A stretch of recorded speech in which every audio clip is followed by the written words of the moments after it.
Ucrânia e guerra, ética e moral, como encaixá-las na educação?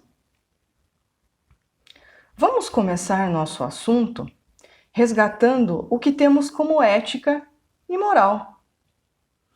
A ética é algo universal, ela antecede qualquer julgamento, enquanto a moral se curva perante a sociedade que lhe define e lhe adota. Enquanto a ética transcende qualquer grupo social, a moral precisa ser defendida, pois pode não ter o mesmo conceito perante o outro coletivo. A ética sozinha se basta, sozinha se expressa, todos sabem que ela é o caminho correto. Se a ética deveria reinar soberana entre os seres humanos, com seus conceitos definidos de bem e mal, estes mesmos elementos se curvam diante da moral, que é estabelecida por um grupo e apenas a ele é conferido seu valor. Sócrates afirmava que a ética é uma virtude e era possível alcançá-la. Apenas o ignorante seria vicioso ou incapaz dela, pois quem sabe o que é o bem não poderá deixar de agir virtuosamente. Considerando que a ética é universal e a moral um elemento regional, restrito a determinados limites, como um grupo social, uma nação, um território, por vezes, a naturalização da existência moral esconde a essência da ética, o fato de ela ser criação histórico-cultural. Como exemplo, basta considerarmos a própria palavra moral.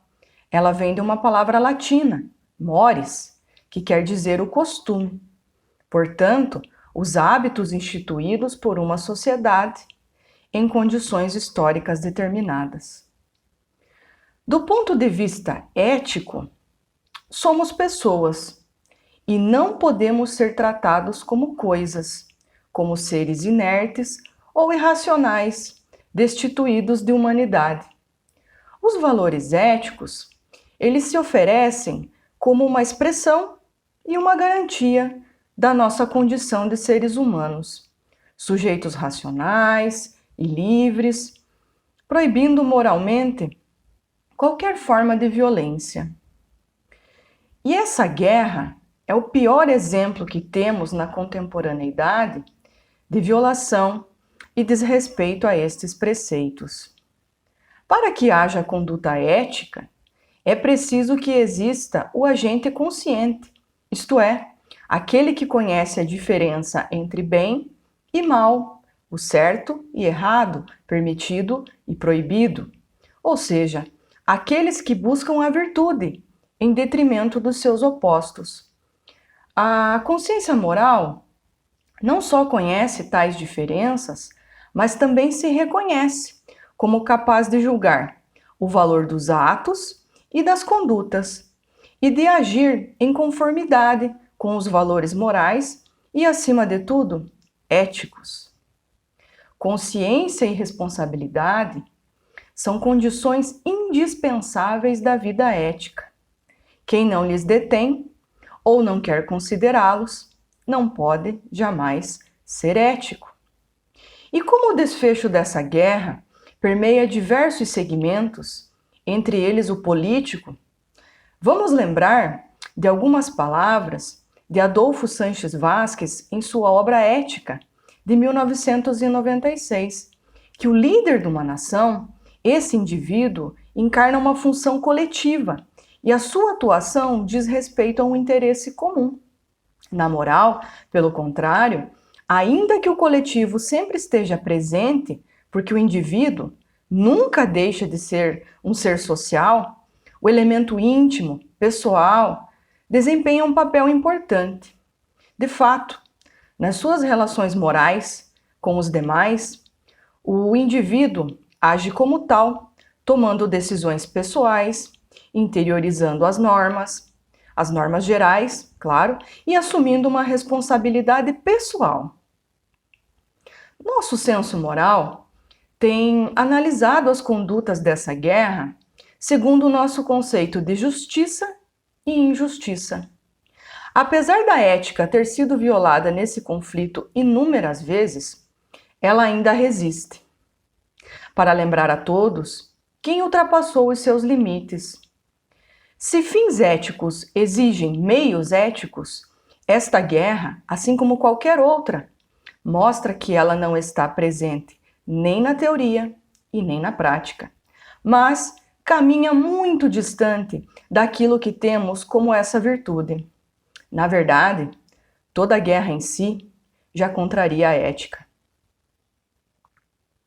E em relação à Ucrânia, que agora tem sido o foco das discussões globais, é preciso saber que esse país, até então desconhecido da maioria das pessoas, possui uma trajetória milenar. A história da Ucrânia remonta a 3.000 anos antes de Cristo, com a cultura Tripilian. Desde então, foi um local de rota de passagem entre o Ocidente e o Oriente. Sua primeira organização social foi o estado da Rus de Kiev, com tribos vikings, que formariam, além dela, a Rússia e a Bielorrússia depois. Nos últimos séculos, seu território foi dividido e dominado pelos mongóis, pela Polônia, pela Lituânia, pela Rússia e pelo Império Austro-Húngaro. Em relação ao seu solo, é um dos mais férteis da Europa, chamado de Chornozemля, motivo pelo qual sempre teve problemas em relação às nações vizinhas, querendo se apoderar dele. São da sua cultura as pesancas, que são os ovos escritos à mão, que carregam toda uma simbologia. As camisas bordadas, chamadas de vyshyvankas, cujos bordados também representam diversos significados, além também de representarem a região em que foram produzidas. O borscht, a famosa sopa de beterraba, que representa um dos pratos típicos da nação. Sua língua, que é uma das línguas eslavas, que surgiu do antigo eslavônico e que utiliza o alfabeto cirílico. E ainda, outra marca que impera entre os ucranianos e seus descendentes aqui no Brasil, com toda certeza, é a religiosidade, predominantemente ortodoxa na Ucrânia e católica no Brasil. Tudo isso são alguns dos elementos da cultura ucraniana. Em sua história contemporânea, a Ucrânia passou por diversos problemas. Vamos relembrar, alguns deles ocasionados até pelas próprias nações estrangeiras, enquanto dominavam o seu território, como a falta de terras no século XIX, a imposição da servidão, a ditadura soviética no século XX, que impôs diversas catástrofes, como a fome artificial, chamada de Holodomor, entre 1932 e 1933, que matou entre 5 a 10 milhões de ucranianos, e em 1937, que estima-se que 30.000 ucranianos que faziam parte da intelectualidade tenham sido assassinados pelo governo soviético. E como sabemos que a União das Repúblicas Socialistas Soviéticas era liderada pelos russos, a cultura ucraniana era aniquilada sempre que possível como uma política de Estado. A liberdade da Ucrânia, enquanto um país soberano, só foi conquistada em 1991. Mas a Rússia jamais aceitou esse divórcio. Já entre 2004 e 2005, aconteceu a Revolução Laranja na Ucrânia. Foi uma série de manifestações contra a corrupção, a intimidação por votos e a fraude eleitoral durante a disputa pela presidência do país, que opôs dois candidatos muito específicos, Viktor Yushchenko, que era o candidato pró-Ucrânia, e durante o período eleitoral, inclusive, ele foi envenenado numa tentativa de assassiná-lo. E o seu concorrente, Viktor Yanukovych, que era pró-Rússia e que venceu a disputa, devido à manipulação dos resultados. Entre 2013 e 2014, ocorreram na Ucrânia manifestações, mais uma vez, pedindo um alinhamento do país com a União Europeia e, claro, também o descontentamento com a corrupção do governo, né? E vamos lembrar de Yanukovych, que era alinhado à Rússia. Esse período é chamado de Euromaidan, ou Primavera Ucraniana, e fez com que a nação e seu problema com a interferência russa aparecessem na mídia naquela época. Em 2014, a Rússia invadiu a Crimeia, e esse conflito ficou restrito à região.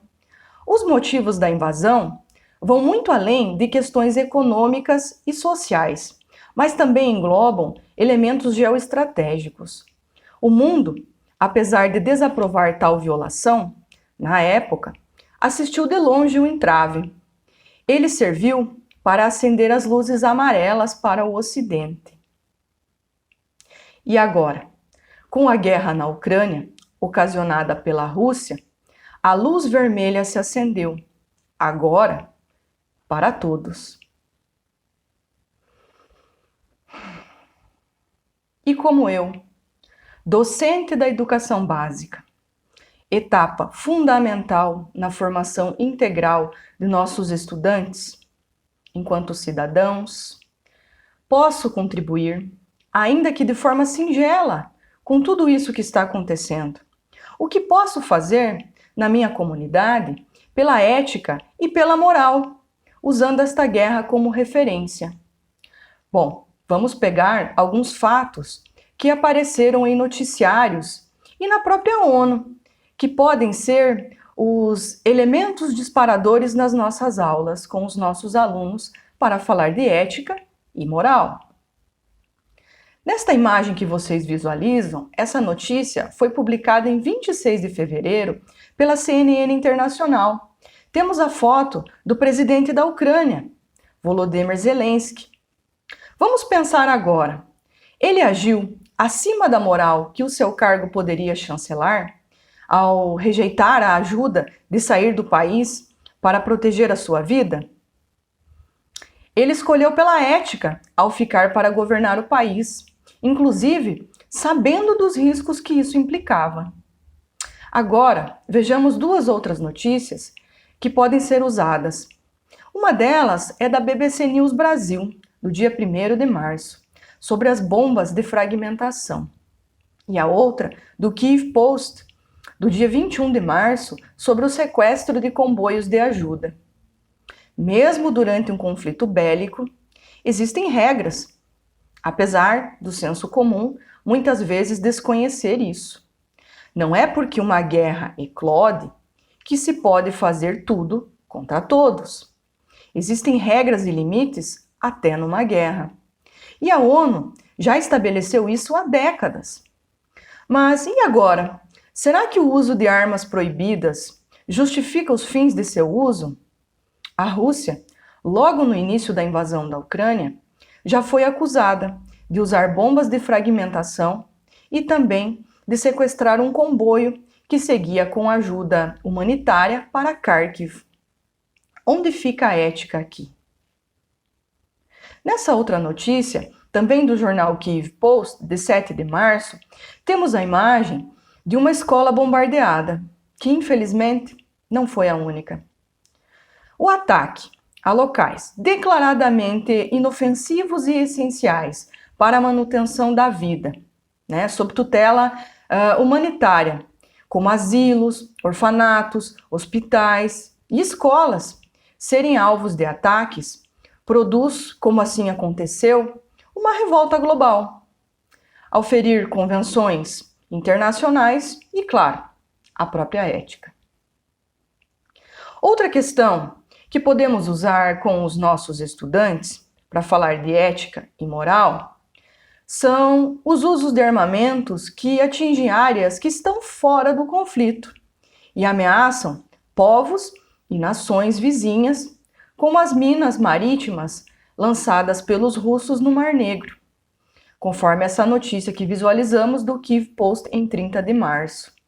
Além do risco de morte para os que navegam por estas águas, a iminente possibilidade de falta de suprimentos, que necessitam transitar por ali para chegar em determinada nação que não está diretamente participando da guerra. E ainda, precisamos lembrar também que muitos russos não concordam com essa guerra, mas são impedidos de se manifestar em relação a isso. Essa imagem que visualizamos, veiculada pela ONU News, em 13 de março, mostra uma mulher russa protestando contra a guerra. Isso é um bom exemplo. Muitos russos são a favor da guerra, mas existe uma parcela que não aceita. Infelizmente, a repressão e a censura reinam soberanas na Rússia, que manipula as informações, inclusive os motivos dessa guerra, que eles consideram, na verdade, uma intervenção militar. Dessa notícia, surgem outras possibilidades para se discutir, além da ética e da moral, em sala, a questão da democracia, da liberdade de expressão. Apesar de quem ocupar a liderança da Rússia usar o título de presidente, na verdade, ao que parece, deseja e age como quiser. Mas o que fica para nós? A Ucrânia tem se defendido por ter sido invadida. Ela tem lutado contra seus invasores. E nesse caso, não se trata de ética da guerra, mas da ética na guerra. Ela está resistindo, se defendendo. Seria guerra se depois da Rússia ter se retirado do território, a Ucrânia movesse um novo conflito contra seu agressor. Isso, na verdade, seria uma postura antiética. Mas enquanto se protege dos ataques à sua nação, a Ucrânia busca ser ética, enquanto a Rússia já deixou de ser no momento que decidiu pela guerra. Como todos sabemos, e a ONU já fez questão de lembrar, como vemos nessa notícia de 22 de março, essa guerra, assim como qualquer outra, não traz ganhadores. Todos perdemos.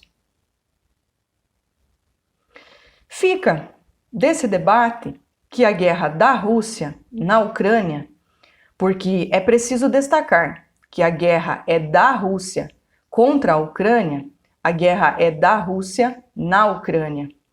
A Ucrânia não declarou guerra à Rússia, mas tem sido vítima de uma política russa que atropela a ética, a própria moral e os direitos humanos. E como falamos aqui de ética, faço questão de falar que a Ucrânia, apesar de ser territorialmente pequena, se comparada com a Rússia, mostrou para o mundo, através de seus líderes e principalmente através do seu povo, que sua grandeza, enquanto virtude ética, é maior do que o tamanho de sua agressora. Muito obrigada. Slava Ukraini!